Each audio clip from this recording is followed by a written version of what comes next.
His Excellency, our President Benigno Simeon Aquino III, to our esteemed guests, His Excellency Prime Minister Dato Sri Mohammed Najib bin Tun Abdul Razak of Malaysia, His Excellency Secretary General Ekmeledin Ihsanoglu of the Organization of Islamic Cooperation, Chairman Al-Haj Murad, Chair of the Moro Islamic Liberation Front, the chairs and members of the peace negotiating panels of the Government of the Philippines and of the Moro Islamic Liberation Front, the Honorable Tengku Datu Ab Jafar Tengku Mohammed, our Malaysian facilitator in the GPH-MILF peace negotiations, members of the Diplomatic Corps, fellow members of the Cabinet, Senate President Enrile and Speaker Belmonte, and members of Congress, our partners and friends in peacemaking and peace building from the civil society organizations, the private sector, the local government units, our grassroots communities, the international community. To everyone in this jam-packed room, good afternoon, magandang hapon po, assalamualaikum. Thank you for being with us today, and welcome to the signing ceremony of the Framework Agreement on the Bangsamoro. I am deeply honored and overjoyed to be in this place at this time, in this moment. And somewhere in Mindanao, a girl named Salama also shares our joy today. She was in grade school in the town of Kabuntalan, Maguindanao, when one day in August 2008, the first sounds of gunfire broke out as military and rebel forces engaged in battle. Salama tells the story of that afternoon. I was so scared that I cried. Our teacher yelled at us, telling us to take cover, but we wanted to go home because we were worried about our parents and siblings. I was a grade 3 pupil then. I had to stop my schooling because of the war. Another story. When 13-year-old Reina Marie Doria of Coronadal City learned about our framework agreement, she said, I received this news with joy, especially for us who may be the ones to experience the fruits of the peace process. One of our peace ambassadors, famous Filipino-American singer Apple Diap of the Black Eyed Peas, when told about the framework agreement, said, "This is great news. I want to be involved. I want to build a school in Basilan and donate books to the children." These stories tell us how a beautiful morning has dawned after Salama's nightmare. And I am in awe of how many more mornings like this we can all wake up to. One person in this room never gave up hope.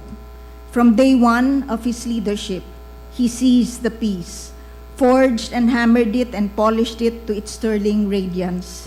His mother, our beloved President Corazon C. Aquino, was known throughout the world as an icon of democracy. President Benigno Simeon Aquino III, from this day forward, shall be known as the president who made the Bangsamoro possible.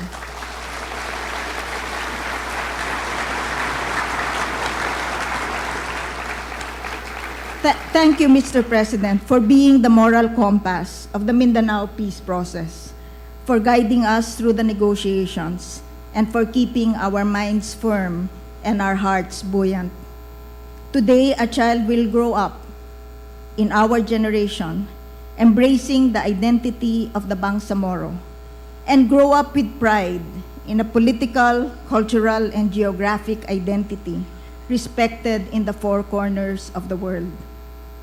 We see the beginnings of a once rended family that has finally come together as one, diverse in beliefs, passionate always, and perhaps arguing all the time, but still a family resolved to face the future and all its challenges together.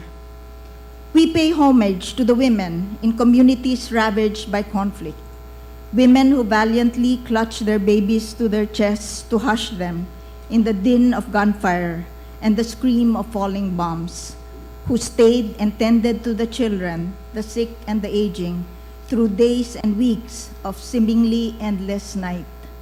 We extol the men, forced to gather their families in refugee tents, and reassuring them in whispers that it will be better tomorrow. It will be better tomorrow. It will be better tomorrow, even in the darkest days of despair.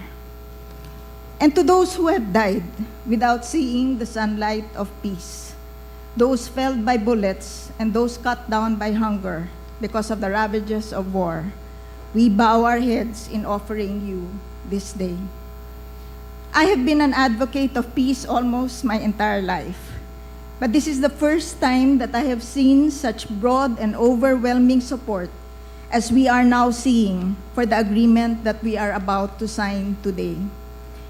My gratitude goes to the courageous work of our civil society partners who coaxed and prodded and pushed us forward. The same is true for our partners in the international community who brought enduring aid and camaraderie from their respective organizations, nations, and peoples direct to the arena of conflict. We extol the media, including the social media, for sowing the messages of peace that kept our people's hopes up all over the world. Please join me in applauding and honoring the work of the GPH and MILF peace negotiating panels.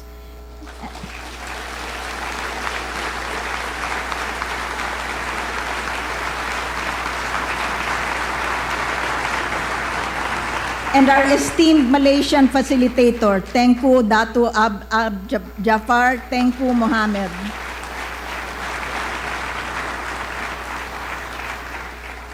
Datu Tengku Jafar once said that both panels were on the same page but looking at different paragraphs.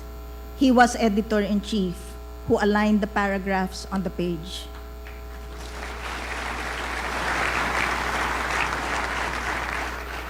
So many challenges await us, but the bridge of trust that spans this room is strong enough to withstand the trials ahead, however difficult they may be. Never again shall we allow that bridge to be undermined, weakened, or destroyed by the forces of greed, avarice, and envy. We shall hold up that bridge with the force of our dreams and ideals, enabling it to bring our entire society together and enrich the democratic institutions we all hold dear, until we all breach the firmament of hope and arrive together, finally in the bright realm of greatness as one people, under one republic, sharing one destiny. May God bless us all. Maraming salamat po. Shukran.